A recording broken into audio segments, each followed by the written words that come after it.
नमस्कार, मैं हूं एडवोकेट डॉक्टर जय कुमार पांडे और आज एक खबर जहां कानून ने अपना लगता है अंततः असली रंग दिखाना शुरू कर दिया। हम कहते हैं ना इक्वलिटी बिफोर लॉ, लेकिन ऐसा लगता है कि यह चीज जो अंबेडकर लिख गए वह उस गोल दरियारे तक ही कैद रह गई, उससे बाहर नहीं आई, जमीन पे नहीं उतरा।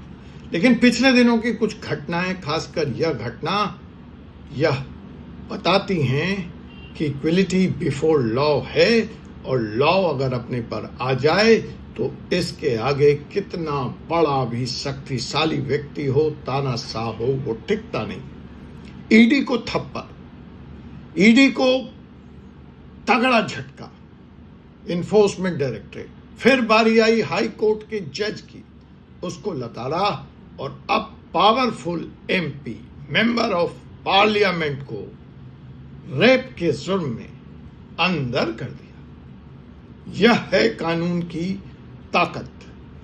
तो क्या लॉ फाइनली टक्कर देने लगा है पावर को? एमपी रेपिस्ट और अब कैदी। जी हां, मैं बात कर रहा हूं हाल ही में powerful member of parliament Prajwal Revanna की, जो पूर्व प्रधानमंत्री देव गौड़ा के पोते हैं।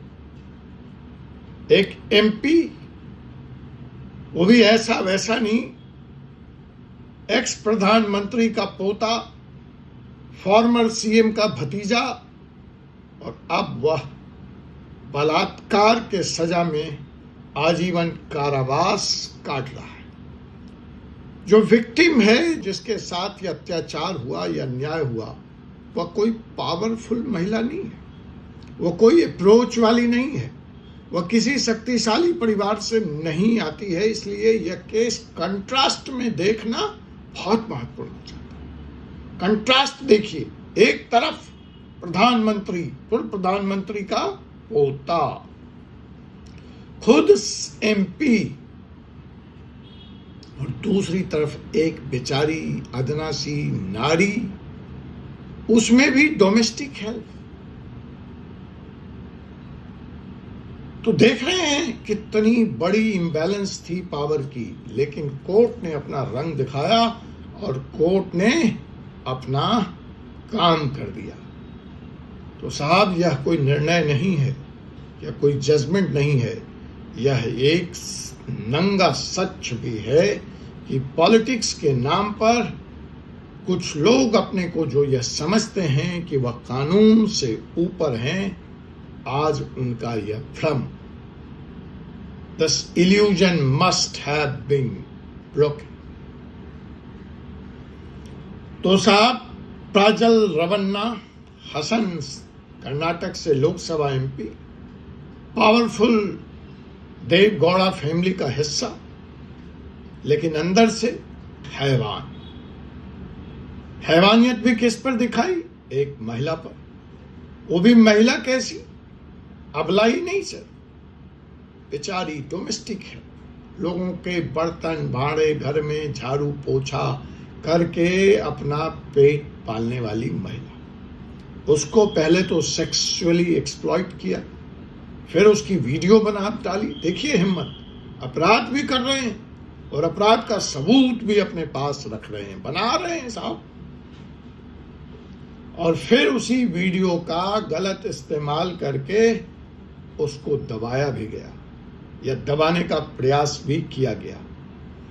साहब, इस महान मेंबर ऑफ पार्लियामेंट पर एक नहीं, तीन बलात्कार के मुकदमे फाइल हुए, और फिर इसके लिए एक विशेष जांच समिति बनी, एसआईटी का फॉर्मेशन हुआ। एसआईटी ने, इन्वेस्टिगेशन ने भी बिना किसी पॉलिटिकल प्रभाव में, पैसों के दबाव में, बिना किसी डर में आए, ऑनेस्टली इन्वेस्टिगेशन किया।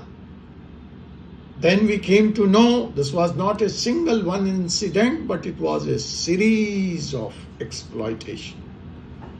कई लोगों के साथ यह हैवान ऐसा करने के लिए जाना जाता है।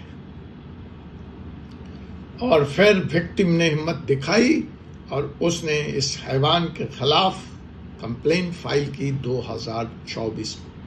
यह टाइमलाइन भी बहुत महत्वपूर्ण है।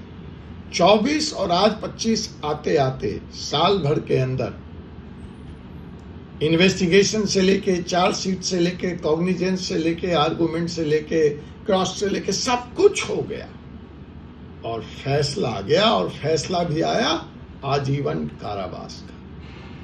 14 महीने, रिकॉर्ड 14 महीने। इसलिए मैंने कहा ना, कानून जब अपने पर आ जाए। लाइफ इम्प्रिजमेंट दे दिया बेंगलोर की स्पेशल कोर्ट ने। सजा देते वक्त जो जज साहब ने कहा, ऑनरेबल जज साहब ने, वह भी महत्वपूर्ण है। सलाम है इस जज को। नाम है जज संतोष गजानन भट्ट। तो जज साहब ने क्या बोला? यह एक सीरियस क्रिमिनल एक्ट था जिसमें विक्टिम की डिग्निटी, उसके फ्रीडम और उसके लाइफ को हमेशा के लिए खत्म कर दिया। ऐसा कोई भी एक्ट, ऐसा कोई भी कारनामा, चाहे किसी वीआईपी ने किया हो या वीआईपी ने किया हो, वह सजा से बच नहीं सकता। ये शब्द थे जस्टिस जज संतोष गजानन भट्ट के। अपने जजमेंट में उन्होंने क्या क्या कहा कि पहली जो मुख्य धारा है आईपीसी 376, उसके तहत लाइफ इम्प्रिजनमेंट, 5 लाख का फाइन और 7 लाख का मुआवजा सर्वाइवर को देना पड़ेगा। This is not just a punishment, यह एक सिस्टम का जवाब था उन लोगों के लिए जो पावर के नशे में कानून को भूल जाते, जो पावर को इस्तेमाल करते हैं एक शिल्ड की तरह।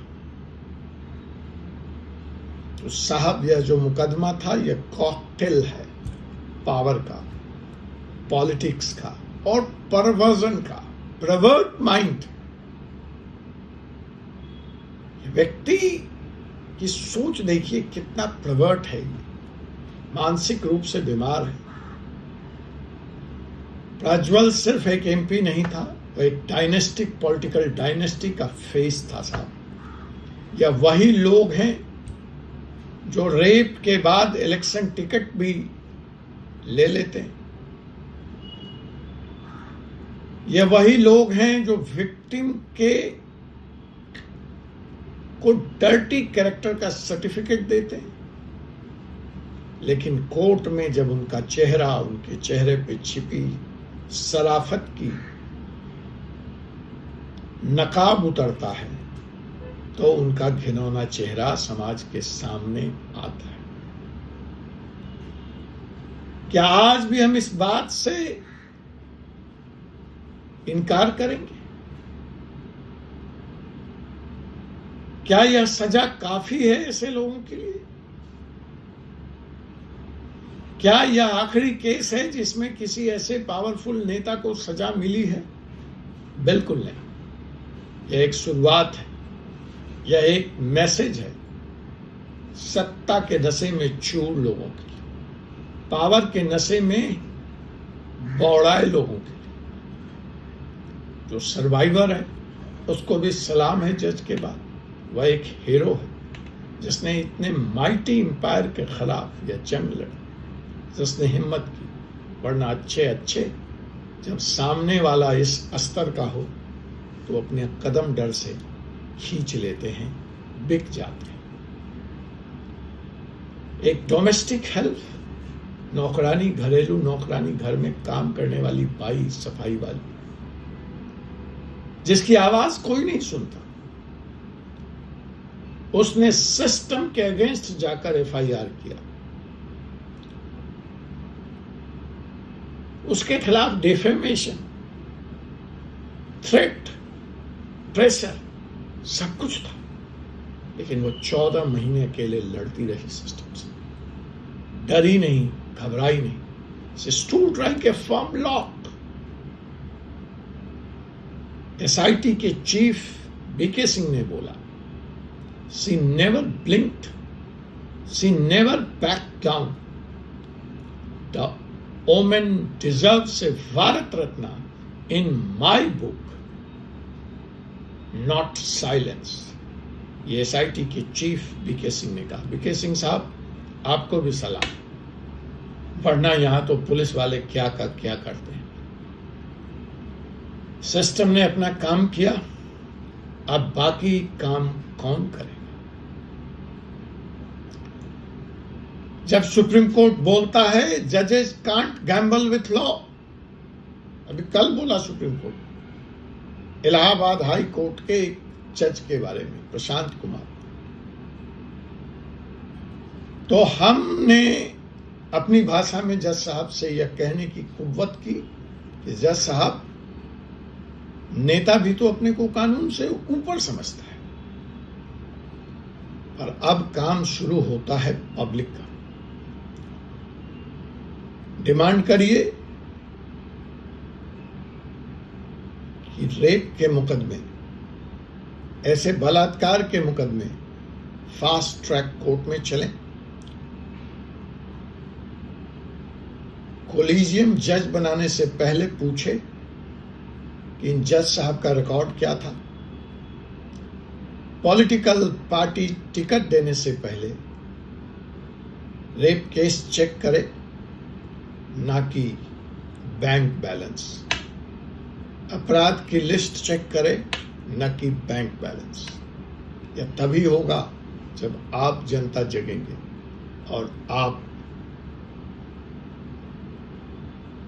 सवाल उठाएंगे, प्रेशर बनाएंगे.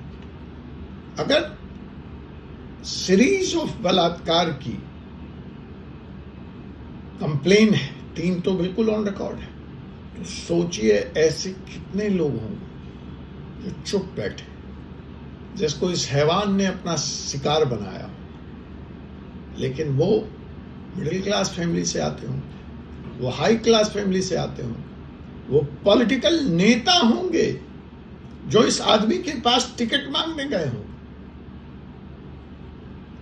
और इसने उनका भी बेजा फायदा उठाया होगा, क्योंकि ये परवर्ट माइंड है. लेकिन वो चुप है अपनी इज्जत की खातिर. मैं तो उनसे भी दरखास्त करूंगा कि वो सामने आए. आज प्रज्वल रवन्ना को लाइफ इम्प्रिजमेंट नहीं मिली है सर, यह लाइफ इम्प्रिजमेंट मिली है उस सोच को जो अपराध करने वालों को प्रोटेक्शन देता है, जो सत्ता के नाम पे उनका संरक्षण करता है. और यह आजीवन कारावास मिली है उन विक्टिम्स को जो इज्जत के नाम पर चुप रहते हैं. और यह लाइफ इम्प्रिजमेंट मिली है उन विक्टिम्स को जो पहले ही डर जाते हैं. कल कोई और वीआईपी भी कन्विक्ट हो सकता है. शर्त यह है कि आपको और हमको चुप नहीं बैठना होगा. शेयर दिस वीडियो अगर आप भी मानते हैं कानून सबके लिए बराबर है. आज पता लग गया. अब कानून पे उंगली कम उठाओ, काम करो ज्यादा. जुडिशियरी का रोल सिर्फ जजमेंट देना नहीं है, दिशा दिखाना भी है समाज को. और रेप सर्वाइवर के साथ खड़ा होना हम सब का फर्ज है.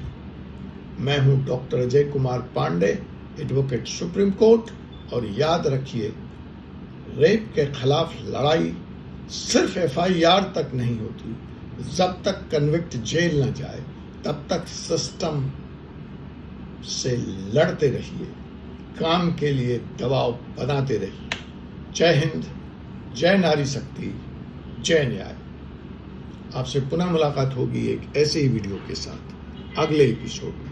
तब तक मुझे एडवोकेट डॉक्टर अजय कुमार पांडे को अनुमति दीजिए.